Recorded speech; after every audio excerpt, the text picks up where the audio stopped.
ஆண்டவராகிய இயேசு கிறிஸ்துவின் நாமத்தில் காலை வாழ்த்துக்கள். இன்றைய மன்னா, தேவனுடைய சத்தியத்தை அவர்கள் பொய்யாக மாற்றி சிருஷ்டிகரை தொழுது சேவியாமல் சிருஷ்டியை தொழுது சேவித்தார்கள்.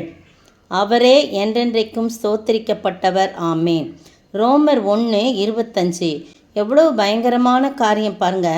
தேவனுடைய சத்தியத்தை அவர்கள் பொய்யாக மாற்றி பாருங்க. யாருன் போது 21ஆம் வசனத்தில், அவர்கள் தேவனை அறிந்தும் அவரை தேவன் என்று மகிமைப்படுத்தாமலும் ஸ்தோத்திரியாமலும் இருந்து தங்கள் சிந்தைகளிலே வீணரானவங்க தான் இப்படிலாம் செய்கிறாங்க.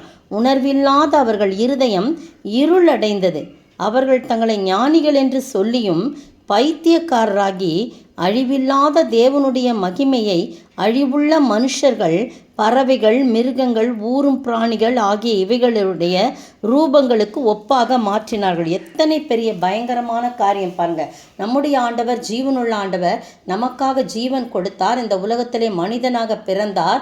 நமக்காக வாழ்ந்தார். 33.5 ஆண்டு காலம் இந்த உலகத்திலே மனிதனாய் சுற்றி திரிந்து பல நன்மைகள் செய்தார். பொறாமை பிடித்த ஜனங்கள் அவர் எங்கு பெரிய ஆளாய் ஆகிவிடுவார்களோ என்று சொல்லி அவரை பொய்யான குற்றச்சாட்டுகளுக்கு உட்படுத்தி அவரை சிலுவை மரணத்துக்கு ஆளாக்கினார்கள். அவர் சிலுவையில் நமக்காக பாடுகள் பட்டு அடிகளை ஏற்று அவமானங்களை ஏற்று நிந்தைகளை ஏற்று கடைசியிலே தம் முழு இரத்தத்தையும் நமக்காக சிந்தி மரணத்துக்கு ஆட்கொண்டார். அந்த மரணம் அவரை ஆட்கொள்ள முடியவில்லை. பாதாளம் அவரை கட்டி வைக்க முடியவில்லை. 3ஆவது நாள் அவர் உயிரோடு எழுந்தார். தம்முடைய ஜனங்கள் எல்லாருக்கும் அவர் நான் மரித்தேன் ஆனாலும் சதா காலம் உயிரோடு இருக்கிறேன்னு சொல்லி எல்லாருக்கும் தன்னை வெளிப்படுத்தினார். அதற்கு பிறகு அவர் பாருங்க, அவர் பரலோகத்துக்கு எடுத்துக்கொள்ளப்பட்டார். பிதாவின் வலது பார்சு வீற்றிருக்கிறார்.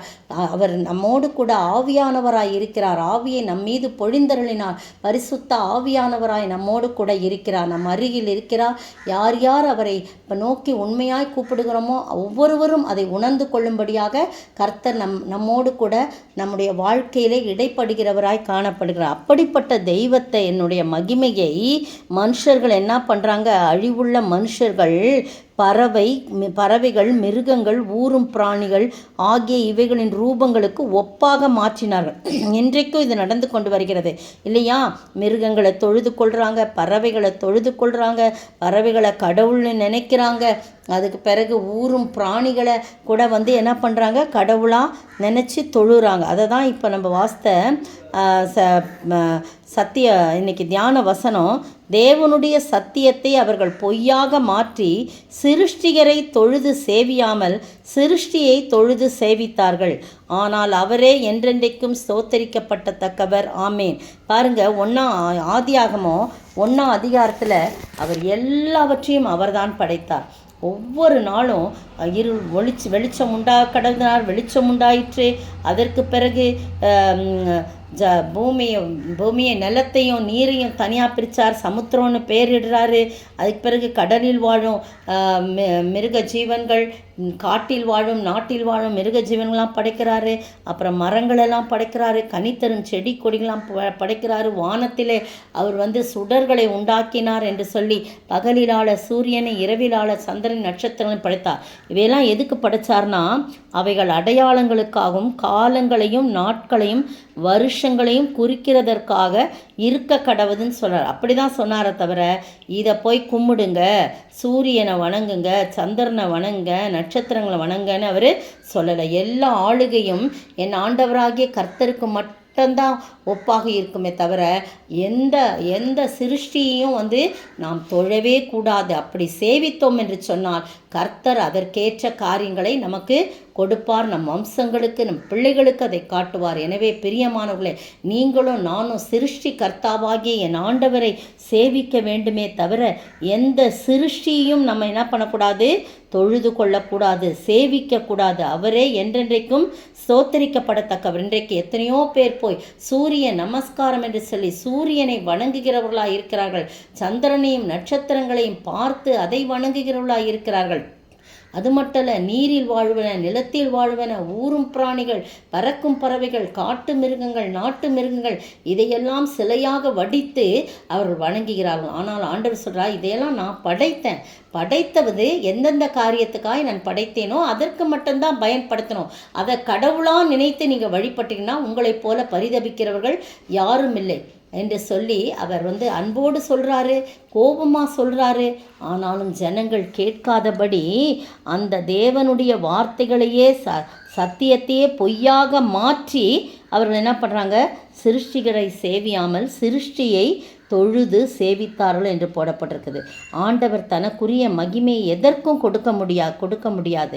அவர்தான் மகிமை பொருந்தியவர், மாட்சிமை நிறைந்தவர். பறவைகளோ மிருகங்களோ ஊரும் பிராணிகளோ எல்லாம் அழியக்கூடியது. மனுஷராகிய நாமும் அழியக்கூடியவர்கள். ஆனால் அழியாத என்றென்றைக்கும் நிலைத்திருக்கிற என் ஆண்டவராகிய கர்த்தரே மெய்யான தேவன், அவரையே தொழுது சேவித்து அதன் மூலம் ஆசீர்வாதத்தை பெற்று வாழ ஆண்டவர் தாமே கிருபை செய்வாராக. ஆமென். இயேசுவே ஆண்டவர், இயேசுவே ஆண்டவர், மரணத்தினின்று உயிர் தெழுந்தார். கால்கள் யாவும் முடங்கும், நாவு யாவும் போற்றிடும் அந்த இயேசுவே ஆண்டவர். ஸ்தோத்திரிக்கிற ஆண்டவரே, துதிக்கிற ராஜா, வாழ்த்துகிற வணங்குறப்பா தகப்பனே, நீரே ஆண்டவரும் கர்த்தரும் அம்மா இருக்கிறீர். ஆண்டவரே, நீர் பரிசுத்தம் உள்ளவர். ஆண்டவரே தகப்பனே, உமக்கு ஒப்பான தேவன் ஒருவரும் இல்லை. ஆண்டவரே, உமக்கு ஒப்பானவர் நீர் ஒருத்தர் மாத்திரம்தான். ஆண்டவரே தகப்பனே, உம்மை தொழுவதற்கு நாங்கள் கர்த்தாவே நாங்கள் நினைக்காதபடி, உம்மை மறுதலிக்காதபடி, உம்மை விட்டுவிட்டு நீர் படைத்தவற்றை நாங்கள் கர்த்தாவே தொழாதபடி சேவிக்காதபடி இருக்க ஜனங்களுக்கு நீர் போதிவிக்க வேணுமாய் செபிக்கிறோம். எங்களை நீர் தெரிந்து கொண்டீர், உம்மை தொழும்படியாக, உம்மை சேவிக்கும்படியாக எங்களை நீர் தெரிந்து கொண்டீர். அதற்காய் ஸ்தோத்திரம். நீர் எங்களை தெரிந்து கொள்ளாவிட்டால் நாங்களும் ஏதோ ஒரு மூலையிலே எதையோ ஒன்றையோ வணங்கி கொண்டிருந்திருப்போம் ஆண்டவரே. ஆனால் நீர் எங்களை தெரிந்து கொண்டீர் ஆண்டவரே. அப்பா ஸ்தோத்திரம். அதுபோல அறியாமையினாலே ஜனங்கள் அதையும் இதையும் வணங்கி கொண்டிருக்கும் போது, இயேசுவே நீதான் மெய்யான தேவன் என்பதை உணர்ந்து உம்மை ஆராதிக்க, உம்மை வணங்க, உம்மை போற்ற, உம்மை பணிந்து கொள்ள நீர் உதவி செய்ய வேண்டும் என்றும் அதற்கேற்ற ஆசீர்வாதங்களை அவர்கள் பெற்றுக்கொள்ள வேண்டும் என்றும் கர்த்தராகிய இயேசு கிறிஸ்துவின் விலையேறப்பட்ட நாமத்தில் ஜெபிக்கிறேன் பிதாவே. ஆமீன். நேற்றைய பதில், நீர் பூமியின் கடைசி பரியந்தமும் இரட்சிப்பாய் இருக்கும்படி உம்மை ஜாதிகளுக்கு ஒளியாக வைத்தேன் என்கிற வேத வாக்கியத்தின்படி கர்த்தர் எங்களுக்கு கட்டளையிட்டிருக்கிறபடினால் இப்படி செய்கிறோம் என்றார்கள். அப்போஸ்தலர் 13:47. இன்றைய கேள்வி, பவுல் செய்ததை யார் கண்டு என்ன சொல்லி எந்த பாஷையிலே சத்தமிட்டு சொன்னார்கள்? பவுல் செய்ததை யார் கண்டு என்ன சொல்லி எந்த பாஷையிலே சத்தமிட்டு சொன்னார்கள்?